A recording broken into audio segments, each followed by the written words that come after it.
Ahli hukum merangkap aktivis HAM Indonesia ungkap alasan yang membuat Jessica Wongso mendapatkan vonis berat.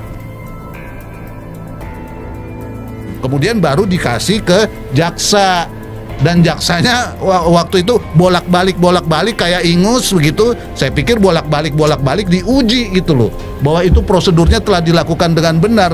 Ternyata enggak, diterima terus diteruskan ke pengadilan. Bukan cuma dipertontonkan terus kemudian itu jadi berkas lenong, seolah-olah itu adalah apa, skenario. Bukan, ini uji materi.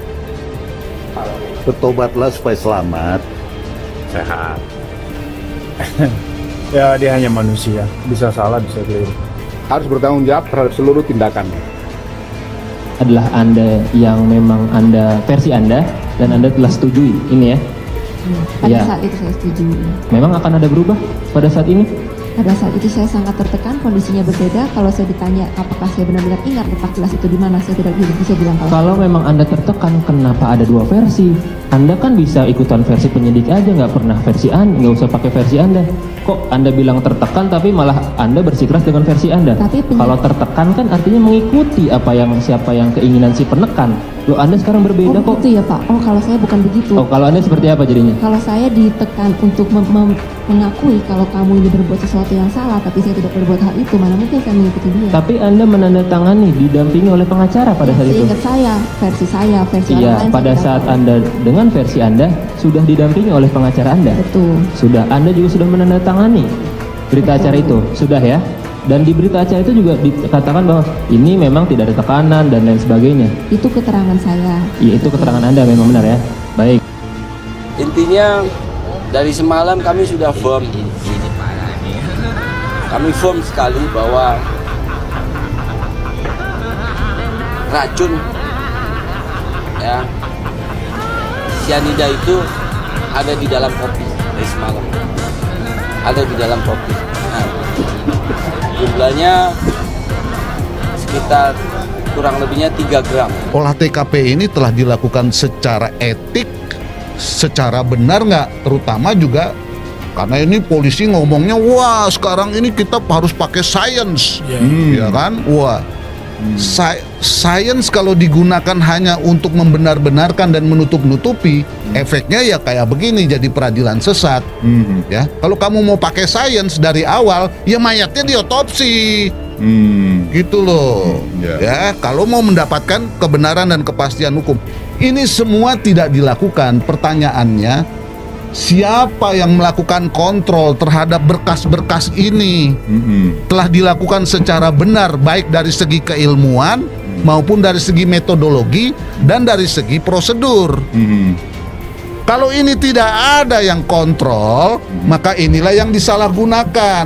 Kemudian berkasnya oleh kepolisian diselesaikan dan dibuat kesimpulannya sendiri. Jadi dia yang olah TKP, dia yang nyidik, dia yang menyelidik, dia yang ngumpulin datanya, kemudian dia yang menyimpulkannya sendiri, ya kan? Kemudian baru dikasih ke jaksa, dan jaksanya waktu itu bolak-balik kayak ingus begitu. Saya pikir bolak-balik diuji gitu loh, bahwa itu prosedurnya telah dilakukan dengan benar. Ternyata enggak, diterima terus diteruskan ke pengadilan. Di pengadilan juga begitu. Saya pikir tadinya itu juga diuji. Saya bilang kenapa itu kayak ingus, karena yang terjadi begini. Kalau kita mau cari kebenaran material ya, yang benar nih secara etika dan secara teknis sains, semua yang kita dapat kita taruh semua di dalam berkas. Tapi fakta yang kita lihat, orang-orang yang diperiksa sebagai saksi pro justisia justru di berkas tidak ada dan tidak dimajukan sebagai saksi. Berarti kan ini ada yang diolah, ada yang dimain-mainin. Nah, siapa itu yang memainkan itu? Apakah jaksa pada waktu itu periksa itu dengan benar? Menurut saya nggak benar. Nah, dari berkas-berkas yang tadi saya katakan itu telah dilakukan tidak benar itu, diadililah. Ya kan? Dan faktanya ternyata kan kalau kita mau mendapatkan kebenaran material, semua lembar-lembar dan prosedur itu kan harus diuji di persidangan. Ya kan? bukan cuma dipertontonkan terus kemudian itu jadi berkas lenong. Seolah-olah itu adalah apa, skenario. Bukan, ini uji materi, prosedur diuji. Ya, tapi bagaimana hakim mau menemukan itu kalau seluruh berkas-berkas itu dari awal sudah tidak benar? Maka mengandalkanlah keyakinan hakim. Ternyata keyakinan hakim ini juga keyakinan yang menurut saya konyol. Karena ternyata kalau saya lihat kapasitas dari hakimnya sendiri, nggak terlampau juga dia ngerti sains yang itu apa, itu CCTV, apakah bisa direkayasa atau tidak. Kalau soal bedah mayat, otopsi, seharusnya dia tahu karena dia bukan hakim ece-ece, dia hakim senior, tiga-tiganya hakim senior.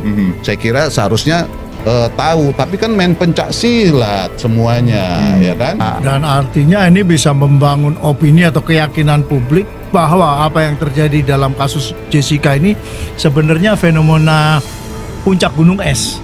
Secara umum dunia peradilan kita kurang lebih bisa seperti itu, kan ngeri kalau gitu. Iya, berarti sekarang ini ada pertempuran antara keyakinan hakim yang sudah dieksekusi dengan keyakinan publik sekarang ini, yang akhirnya menguji apakah praktek peradilan yang telah dilakukan itu benar-benar peradilan yang benar atau enggak. Ternyata peradilan sesat tuh, Mas Gigin. Nah, jangan lupa, polisi itu juga berhak dilakukan apa yang namanya legal audit. Yes. Jadi apakah, karena fungsi polisi itu dua, penyelidikan, penyidikan, gelar perkara, olah TKP itu apakah sesuai dengan standar penyelidikan atau tidak. Dan itu dibutuhkan legal audit. Legal audit tentunya orang-orang yang mengerti ilmu hukum, yuris-yuris, dan yang punya integritas, punya ilmu, punya kapabilitas. Kalau polisi melakukan penyelidikan sendiri, tadi dibilang oleh rekan saya, kemudian dia menganalisa, menyimpulkan, dan kemudian menyajikan sendiri, ini namanya kan jeruk makan jeruk. Kalau jeruknya kecut ya kecut semua.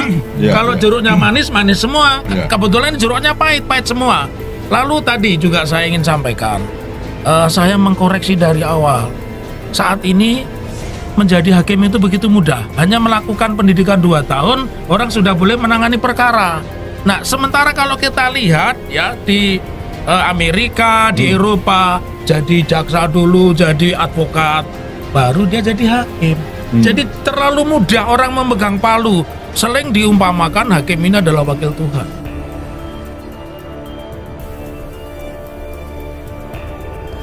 Belum surutnya antusiasme publik terhadap kasus Jessica Wongso merupakan dampak tayangan Netflix. Keingintahuan publik terhadap proses keadilan bagi Jessica Wongso lebih disebabkan karena viralnya tayangan dan bukan situasi peradilan.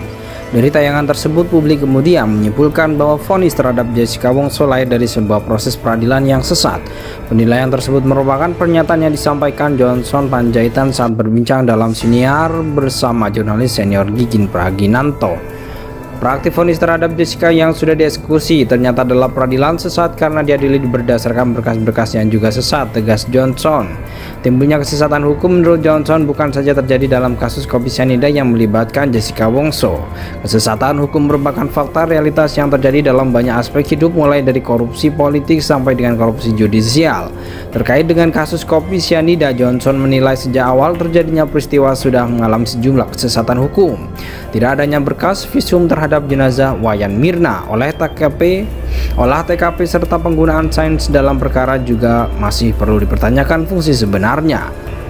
Sains kalau digunakan hanya untuk membenar-benarkan dan menutup-nutupi efeknya jadi seperti ini. Jadi peradilan sesat, ujar Johnson. Penggunaan sains menurut Johnson juga perlu dilakukan sejak awal kasus dengan cara mengotopsi jenazah Wayan. Sesatnya proses penegakan hukum terhadap Jessica selain terindikasi melibatkan sejumlah orang-orang penting juga mengundang reaksi sejumlah politisi. Saat dialog kelayakan dan kepantasan calon hakim agung anggota Komisi 3 DPR RI Benny Kaharman sempat menyoroti kasus kopi cyanida secara eksplisit. Dalam pandangannya, Benny menilai ada sejumlah variabel yang akan menjadi penentu keadilan bagi seseorang. Di samping tekanan publik melalui viralitas, kekuatan ekonomi juga diperlakukan. Kekuasaan sebagai elemen penentu keadilan di negeri ini. Keadilan akan datang apabila ketiganya ada di satu tangan, di satu genggaman, money, viral, dan power, tegas Benny. Sehubungan dengan kasus Jessica, tidak adanya 3 elemen keadilan yang dimaksud Benny juga menjadikan lemahnya fungsi kontrol terhadap penegak hukum.